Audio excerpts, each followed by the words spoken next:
Voilà.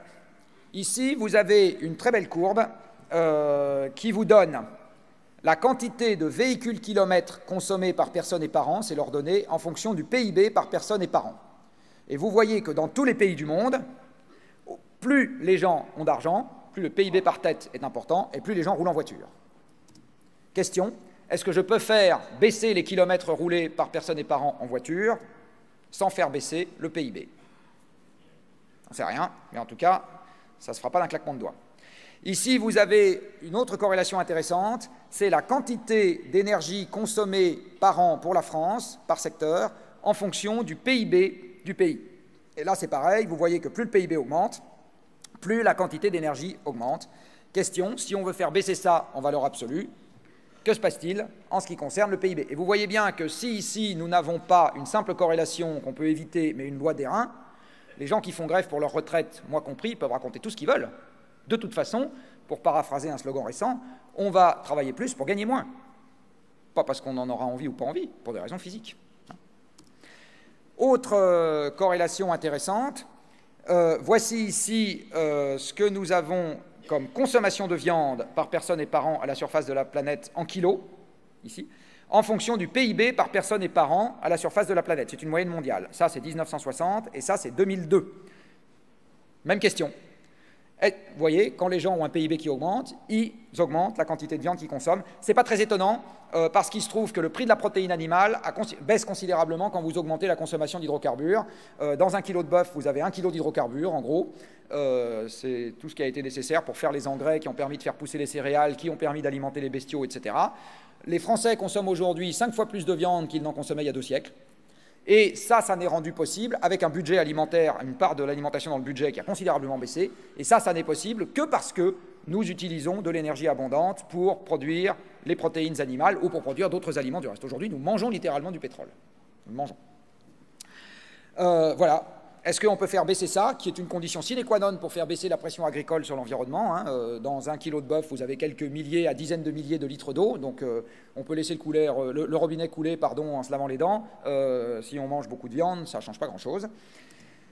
Ici, vous avez la corrélation observée entre les flux de transport et les flux de circulation de marchandises, entre les flux d'information et les flux de circulation de marchandises à la surface de la planète. Quand vous voyez ça, vous pouvez évidemment vous poser la question de savoir si la civilisation Internet va amener une baisse des camions sur les routes. On serait plutôt tenté de penser le contraire. Hein. Plus on fait circuler d'informations et plus on met de camions sur les routes. Et enfin, je vais finir par cette petite équation mathématique toute bête. Alors, je vous avais prévenu, des chiffres, des ordres de grandeur, des maths, parce que malheureusement, on n'échappe pas aux maths et on ne change pas les conclusions des théorèmes de maths simplement parce que ça nous déplaît. Vous vous rappelez que quand on a une égalité, on a le droit de multiplier un des termes d'une égalité, enfin de cette égalité, par le multiplier et le diviser par n'importe quoi de non nul, aussi fréquemment qu'on en a envie. Alors, je me suis amusé à faire, ou plus exactement, M. Kaya s'est amusé à faire cette petite opération, parce que ça permet d'exprimer les émissions de gaz carbonique comme le produit de 4 termes sur lesquels chacun, dans son coin, aime à disserter séparément. Et la question à ce moment est de savoir si, quand on met bout à bout les différentes visions du monde que nous proposent les gens qui dissertent sur ces indicateurs, on arrive à quelque chose de cohérent ou pas. Et pour se raccrocher à l'actualité récente, est-ce qu'on arrivera à mettre Attali et Borloo dans un même bateau? Eh bien, vous allez voir que c'est tout sauf évident. Alors, on va commencer par demander son avis à M. Borloo. En fait, M. Borloo, il n'est pas aussi extrémiste que moi, donc on va me demander mon avis à moi. Et je vais dire, eh bien, les émissions de CO2, il faut les diviser par 2, le plus tôt sera le mieux. Imaginons qu'on va y faire ça dans les 50 ans qui viennent, à supposer qu'un facteur limitant ne s'en charge pas à notre place. Après, vous allez voir M. Lebras, Hervé, de son petit nom, et M. Hervé Lebras, qui dirige l'Institut national d'études démographiques, vous dit bah, la population, elle ne va pas du tout être divisée par 2 dans les 50 ans qui viennent, elle va être multipliée par 1,5. Après, vous allez voir M. Attali. M. Attali vous dit moi, ma feuille de route, c'est que ça augmente de 4% par personne et par an. Entre nous, j'y crois pas, mais enfin, on va quand même imaginer que ça croisse de 2% par personne et par an. Vous savez, comme moi, faire 1,02 à la puissance 50, ça veut dire que c'est multiplié par 3 en 50 ans. Donc, avant d'avoir touché aux gens qui font mon métier, petits ou grands ingénieurs, c'est-à-dire les gens qui sont chargés par des trouvailles techniques géniales de diminuer très fortement la quantité d'énergie qu'on utilise pour avoir un usage ou de diminuer très fortement la quantité de CO2 qu'on est obligé d'émettre pour avoir une unité d'énergie, vous avez un terme de gauche qu'il faut diviser par 2 et un terme de droite qui est multiplié par 4,5. Question, est-ce que les gens qui font mon métier vont être capables d'assurer un bouclage avec une division par 10 de la quantité de CO2 que vous devez cracher pour avoir une unité de production? Eh bien, la réponse, c'est qu'on peut être sceptique. En ce qui concerne l'intensité énergétique de l'économie, c'est-à-dire combien d'énergie il faut utiliser pour faire 1 dollar de PIB, ça a perdu 30% en 35 ans dans le monde. Alors, on va prolonger la tendance, imaginez qu'on arrive à faire 50% sur le demi-siècle qui vient. Ça veut dire que ce terme-là, qui a perdu 10% en 35 ans, d'accord, le CO2 par unité d'énergie grâce aux renouvelables et au nucléaire, en gros, il a perdu 10%, et à la conversion charbon-gaz, il a perdu 10% en 35 ans. Il devrait perdre 75% en 50 ans, alors que dans le même temps, la production mondiale d'énergie devrait être multipliée par 2. Je ne postule pas comme chef de projet pour faire ça, je peux vous le dire tout de suite. Ça veut dire en gros qu'en reprenant l'évolution graphique que je vous ai montrée tout à l'heure, voilà ce qui devrait se passer. L'approvisionnement ex-fossile devrait baisser de 3% par an, l'approvisionnement ex-autre chose devrait augmenter de 4 à 5% par an. Alors je vais juste finir sur les renouvelables pour vous montrer que ce n'est pas trivial de penser qu'on va augmenter n'importe quoi de 4 à 5% par an pendant 50 ans. Vous voyez, 4% par an pendant 50 ans, ça fait une multiplication par 7 sur les 50 ans en question. Alors retenez que pour les renouvelables, leur contribution au bilan énergétique mondial est inversement proportionnelle à leur pagination dans le journal, au moins en France.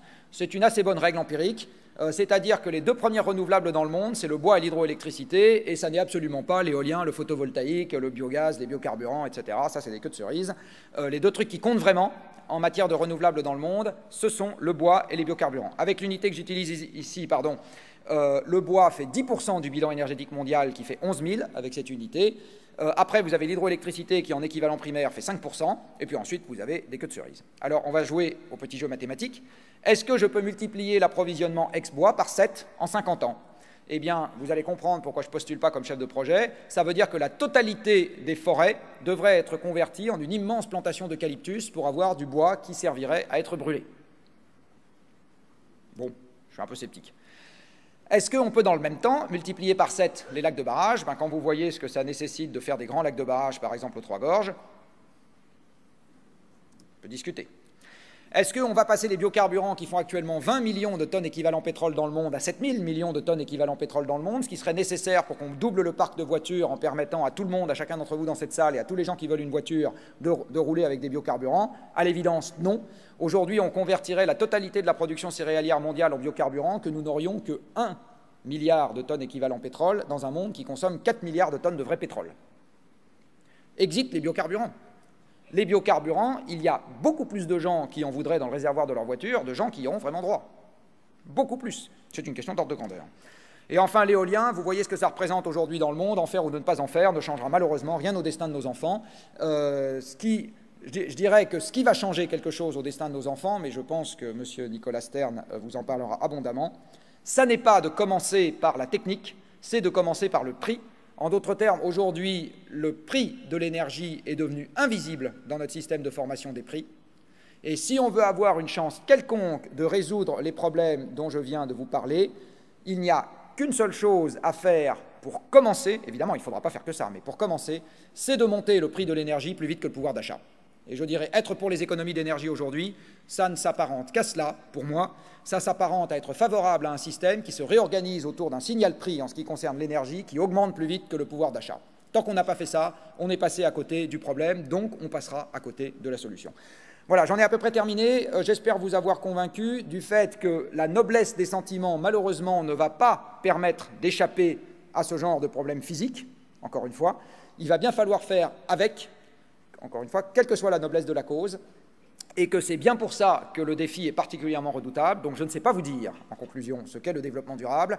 Par contre, je pense être à peu près capable de dire qu'un certain nombre de choses ne vont pas durer, et ne serait-ce que d'essayer de faire en sorte que ces problèmes-là soient bien gérés, c'est déjà un défi considérable dont malheureusement une bonne partie de la population, tant française que mondiale, n'a pour le moment qu'une idée extrêmement imparfaite. Voilà, je vous remercie.